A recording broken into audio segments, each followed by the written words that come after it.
22 फरवरी दिन गुरुवार का अखबार जब आपके घर पहुंचा होगा तो पहली खबर आप पाएंगे कि किसान आंदोलन में एक युवा किसान की मौत हो चुकी है। इसी खबर को आज लगभग सभी अखबारों ने पहली खबर बनाया है। हालांकि दैनिक जागरण ऐसा अखबार रहा जिसने किसान की मौत की खबर को एक तरह से खत्म कर दिया और गायब कर दिया। ये कहना चाहिए। उन्होंने रनिंग स्टोरी में अंदर जाकर एक लाइन में लिखा है कि एक किसान की मौत हो गई, जबकि मुख्य खबर ही है कि शंभू व खनौरी दाता सिंह सीमा पर डटे किसान, 12 पुलिसकर्मियों और 23 किसान घायल हुए हैं।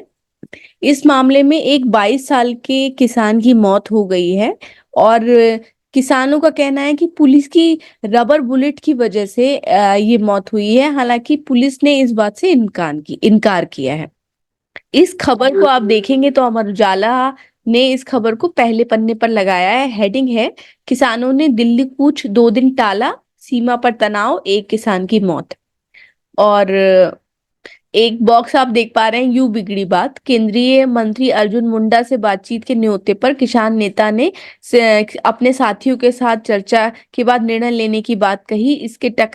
इससे टकराव टलने की उम्मीद थी, लेकिन खनौरी सीमा पर शुभकरण नाम के किसान की मौत हो गई, जिससे प्रदर्शनकारी भड़क गए और किसान नेताओं ने बातचीत से इनकार कर दिया है। दैनिक हिंदुस्तान का पटना संस्करण आप देख रहे हैं स्क्रीन पर, और इसमें लोकल स्टेट रिलेटेड खबर को मुख्य खबर बनाया गया। अंदर के जो दूसरी खबर है वो किसान की मौत, 2 दिन के लिए दिल्ली कूच टला, और इस खबर को लिया है। इसमें दिल्ली का संस्करण मैं इसलिए नहीं दिखा रही हूँ क्योंकि जो पीडीएफ अवेलेबल है उसमें शायद हिंदुस्तान की तरफ से कुछ गलती हुई है, और उस पीडीएफ में आप देख पाएंगे कि पहला पन्ना ही गायब है। पहले पन्ने की जगह एक बड़ा विज्ञापन है उत्तर प्रदेश सरकार का, और दूसरे पन्ने से पेज नंबर 2 के साथ, एक बार और दिखा देती हूँ, पेज नंबर 2 के साथ ये अखबार शुरू हो रहा है। तो इसमें कंफ्यूजन है, इसलिए मैंने आपको दूसरे स्टेट का संस्करण दिखाया है। हालांकि इन्होंने किसानों के कूच से जुड़ा एक बड़ा पन्ना दिया है, लेकिन आप देखिए किसान भारी मशीन के साथ लैस मोर्चे पर डटे, इस एंगल से बनाया है। मौत क्या हुई, उसके बाद क्या स्थिति थी, उसको अंदर के पेज पे उतने बड़े लेवल पे नहीं लिया है। अब बात दैनिक जागरण की, जिसके बारे में मैंने आपको बताया है कि किसान की मौत की खबर को अखबार ने नहीं दिखाया। ये खबर दैनिक जागरण की आज की हेडिंग है, केंद्र समाधान के पक्ष में, किसानों ने 2 दिन टाला दिल्ली कूच। इस हेडिंग को पढ़ के ऐसा लगेगा कि किसान जो हैं वो बातचीत करने का इरादा नहीं रख रहे हैं, जबकि 2 दिन तक वार्ता टालने के पीछे का कारण किसान की मौत है। अब इस खबर को पढ़ लेते हैं कि ये क्यों टाला गया। अखबार ने लिखा कि केंद्र सरकार की ओर से वार्ता की कोशिश की बीच पटियाला जिले के शंभू और संगरूर जिले के खनौती बॉर्डर पर बुधवार को दिन भर तनावपूर्ण स्थिति रही, और दाता सिंह वाला बॉर्डर पर किसान पुलिस पुलिस और किसानों में झड़प हुई। इसमें हरियाणा के 12 पुलिसकर्मी घायल हो गए और फतेहाबाद में तबीयत बिगड़ने से एक एसआई की मौत हो गई। लेकिन आप देखिए, एसआई की मौत की का जिक्र है जो जरूरी है, लेकिन किसान की मौत का जिक्र नहीं है। और आगे जाके लिखा है कि इस बीच पुलिस ने लोगों को रोकने के लिए आंसू गैस के गोले दागने के लिए ड्रोन उड़ाए। इस बीच एक किसान की संदिग्ध मौत की खबर ने किसानों और अधिकारियों के बीच चल रही वार्ता को रोक दिया।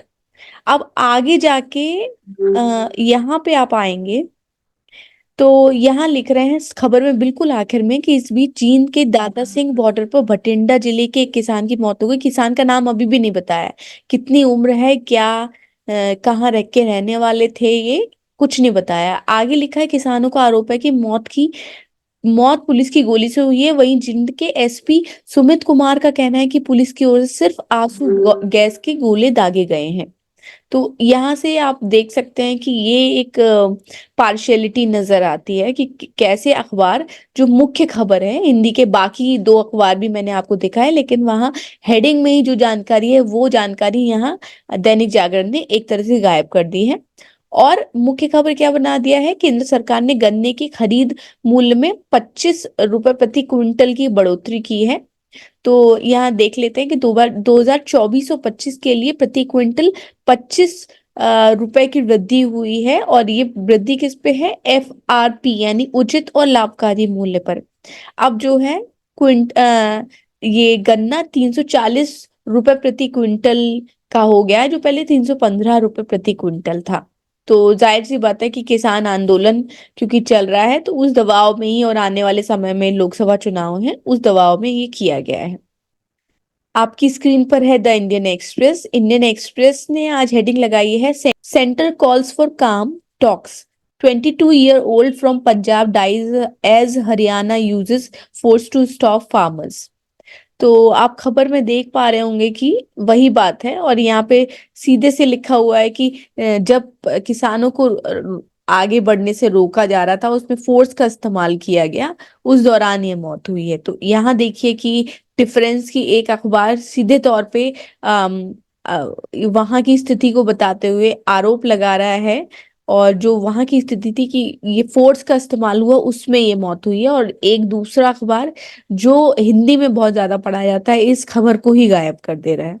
इसके अलावा एक अहम खबर है कि बिनाका गीत माला विविध भारती के लिए एक अहम रेडियो प्रेजेंटर के तौर पे लगातार काम करने वाले अमीन सयानी का 91 साल की उम्र में देहांत हो गया।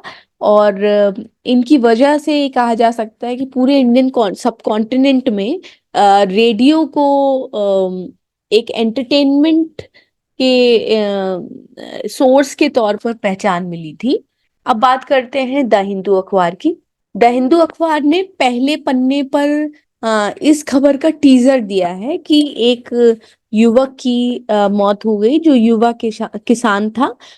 दोनों में डिफरेंस ये है कि एक्सप्रेस ने खबर उम्र को 22 साल बताया है, द हिंदू ने इनकी उम्र को 21 साल बताया है।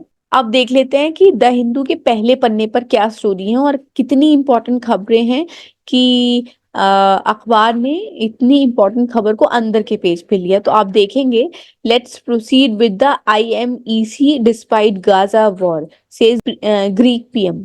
तो यहाँ पर प्रधानमंत्री के साथ जो है बातचीत के दौरान ग्रीस के जो प्राइम मिनिस्टर हैं, उन्होंने कहा है कि पीस प्रोजेक्ट पे हमें काम करना होगा, यानी कि भारत के साथ मिलके। और उन्होंने कहा कि India middle east economic corridor जो बनने जा रहा था, उस पर हमें ध्यान बढ़ाना पड़ेगा। तो यहाँ ध्यान रखिए कि G20 जब दिल्ली में हुआ था, तो इस India middle east economic corridor की घोषणा हुई थी। और जब से इजराइल गाजा वॉर शुरू हुआ है, तब से माना जा रहा है कि India middle east economic corridor एक तरह से हटाई में पड़ गया है। तो अब ऐसे में एक यूरोपीय देश के प्रधानमंत्री का इस कॉरिडोर के बारे में बात करना, उनका कहना कि हमें गाजा वॉर से हटके इस पर ध्यान देने की जरूरत है, जो कई मुल्कों को एक साथ जोड़ता है। तो ये इंडिया के पर्सपेक्टिव से देखें तो बहुत इंपॉर्टेंट खबर बन जाती है। यही रीजन है कि अखबार ने इस खबर को पहले पन्ने की लीड स्टोरी बनाया है, और एक तरह से इनकी ये एक्सक्लूसिव खबर भी है। सुहासिनी हैदर एक बड़ी पत्रकार हैं, जो विदेशी मामलों की बड़ी पत्रकार मानी जाती हैं, उनकी ये एक्सक्लूसिव खबर है। एक और खबर है, Manipur HC withdraw contentious part of its order on SC tag for Meiteis. ये बहुत इंपॉर्टेंट खबर है। आज के किसी अन्य अखबार ने ये खबर नहीं लगाई है। अभिनय लक्ष्मण इस रिपोर्टर की ये खबर है, और खबर में जो बताया गया है कि अ bench of Manipur high court on Wednesday modified its own March 27 2023 order ordering a removal of paragraph 17(3), which had instructed the Manipur government to consider the inclusion of Meiteis in the list of scheduled tribes. This direction is said to have triggered the ongoing ethnic conflict between the Meiteis and tribal Kukizo community in the state. तो क्या हुआ था कि 27 मार्च 2023 को supreme को माफ कीजिएगा, Manipur high court ने एक बेंच ने एक ऑर्डर पास किया था। उसमें एक पैराग्राफ दिया गया जिसमें उन्होंने मणिपुर गवर्नमेंट को इंस्ट्रक्शन दिए थे कि वो भी ST कैटेगरी में वहाँ की जो मैती कम्युनिटी है और उसको शामिल करें। ध्यान रखिए कि मैती कम्युनिटी मणिपुर में बहुसंख्यक है, ठीक है, की वजह से वहाँ के जो कुकी जो कम्युनिटी है जो वहां पर माइनॉरिटी में है, उन दोनों के बीच में कॉन्फ्लिक्ट था कि अगर इस तरीके से दूसरी कम्युनिटी को भी एसटी का दर्जा मिल जाएगा तो फिर जो वहाँ की माइनॉरिटी के लिए जो जो कि एसटी कम्युनिटी है, उनके उनके लिए जो रिजर्व इलाके हैं उन इलाकों पर भी दूसरा कम्युनिटी हस्तक्षेप कर सकती है, जिसकी वजह से यहाँ पे लगातार कॉन्फ्लिक्ट चला और अब ये 8वें या 9वें महीने में पहुंच चुका है। तो एक ये भी बहुत बड़ी खबर है जो द हिंदू ने लगाई है। और SP finalise seat sharing deal in 2 states. तो सपा और कांग्रेस के बीच जो गठबंधन था वो मध्य प्रदेश और उत्तर प्रदेश में उसकी सीट शेयरिंग कंफर्म हो गई है। ये खबर आज बाकी अखबारों में भी है। Government approved 100% FDI in space sector, ये भी इम्पोर्टेंट खबर हो जाती है कि अब फॉरेन इन्वेस्टमेंट जो है वो फॉरेन डायरेक्ट इन्वेस्टमेंट वो स्पेस सेक्टर में भी आ सकेगा, जो अभी तक मुख्य तौर पर सेंटर के इन्वेस्टमेंट से या इंडियन गवर्नमेंट के इन्वेस्टमेंट से चलता आ रहा था। तो इस तरीके से आप समझिए कि हो सकता है आने वाले समय में स्पेस एक्स जैसी प्राइवेट स्पेस एजेंसी कंपनियां भी इंडिया के कोलैबोरेशन से कुछ करती दिखें। तो इस वजह से इस खबर को पहले पन्ने पे लिया है। हम्म, और इस तरीके की प्रमुख खबरें हैं जो द हिंदू ने पहले पन्ने पर लगाई हैं। तो ये है आज के अखबार की प्रमुख खबरें।